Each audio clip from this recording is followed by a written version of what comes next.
Good morning दोस्तों। आज में हम लोग बहुत ही इंटरेस्टिंग एक चैप्टर है वर्ण के बारे में हम लोग जानेंगे, क्योंकि हिंदी को जानने के लिए सबसे जो इम्पोर्टेंट थॉट या इम्पोर्टेंट पॉइंट है वो हम लोग को वर्ण अर्थात लेटर के बारे में जानना जरूरी होता है। आखिर वर्ण क्या है?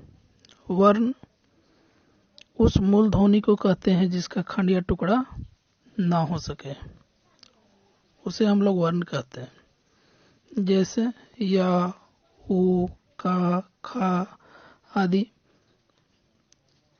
कहने का तात्पर्य यह है कि हम लोग का से लेकर के ज्ञा तक और या से या तक सभी अक्षर जो हैं वर्ण है।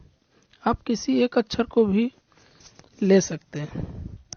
वर्ण को दो मुख्य भेद होते हैं, स्वर वर्ण, व्यंजन वर्ण।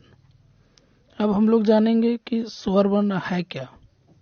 स्वर वर्ण जिन वर्णों के उच्चारण में श्वास वायु मुख विवर से बिना रोक टोक निकलती है उसे स्वर वर्ण कहते हैं। जैसे या, ई, ए, ओ आदि। हम इसको दूसरे तरह से भी परिभाषित कर सकते हैं कि जिन वर्णों में किसी दूसरे वर्ण की सहायता नहीं ली जाती है उसे स्वर वर्ण कहते हैं।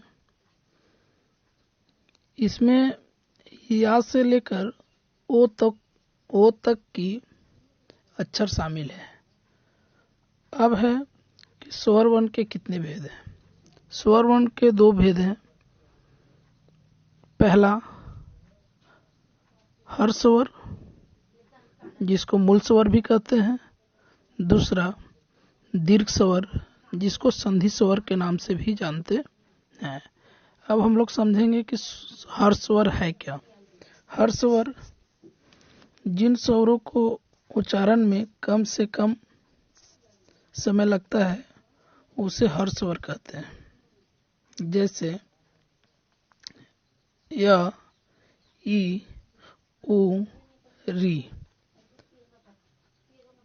अब हम लोग समझेंगे कि दीर्घ स्वर है क्या।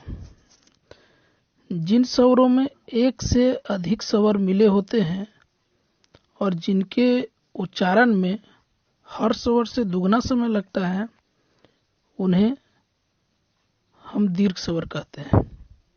जैसे आ, ई, उ, ए, आय, ओ, आओ।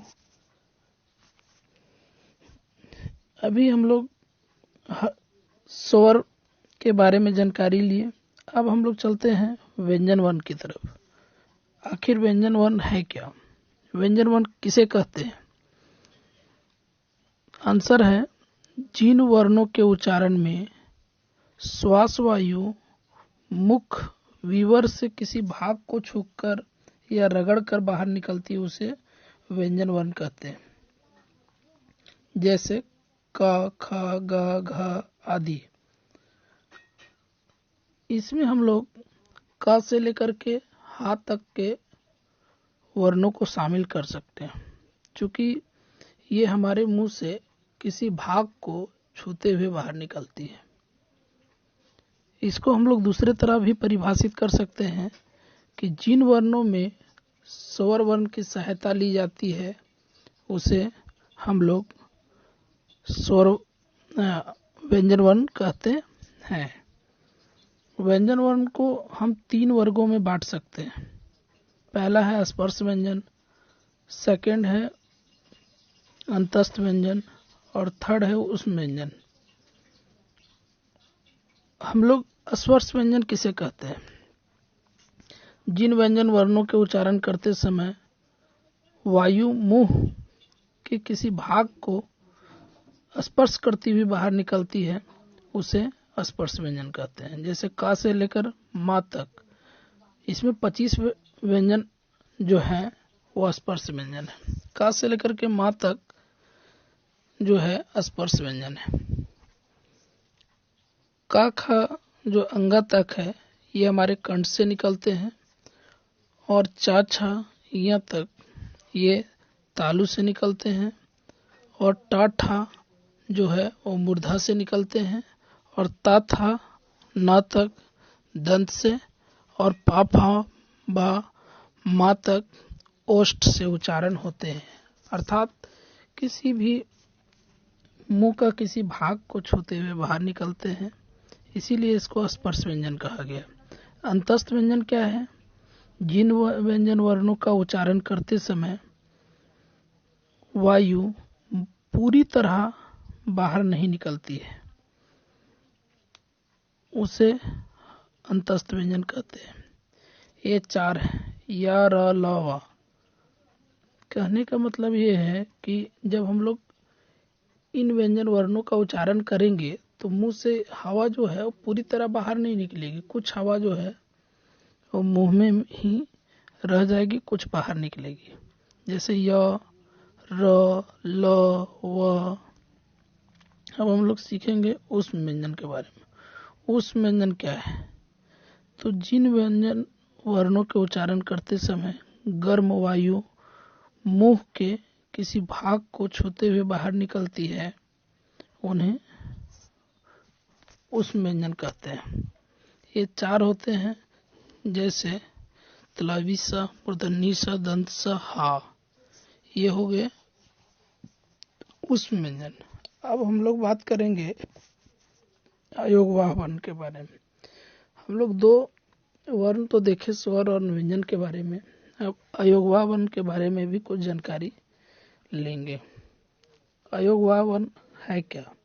हिंदी भाषा और देवनागरी लिपि में 2 वर्ण ऐसे भी हैं जिन्हें ना तो पूरी तरह स्वरों में रख सकते हैं और ना ही